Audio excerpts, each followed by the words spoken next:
আমাদের সোনারং তরুছায়ার মহান গীতিকবি গাজী মাজহার প্রাঙ্গণ থেকে কথা বলছি। আজ আন্তর্জাতিক খ্যাতিসম্পন্ন জাদুশিল্পী জুয়েল আইচ এর জন্মদিন। তাকে জন্মদিনের শুভেচ্ছা জানিয়ে আজ আমরা আমাদের সোনারং তরুছায়ার এই গীতিকবি গাজী মাজহার প্রাঙ্গণে একটি প্যারাভিয়ান লিলি গাছের চারা রোপণ করিয়েছি বৃক্ষপ্রেমী আমজাদ হোসেনকে দিয়ে। এই গাছের থেকে উৎপাদিত কন্দ আমরা আগামীতে আগ্রহী বৃক্ষপ্রেমীদের উপহার দেব জাদু গাছ হিসেবে।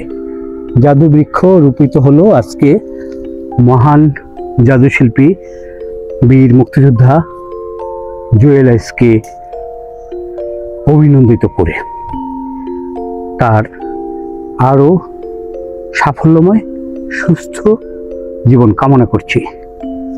ধন্যবাদ সবাইকে।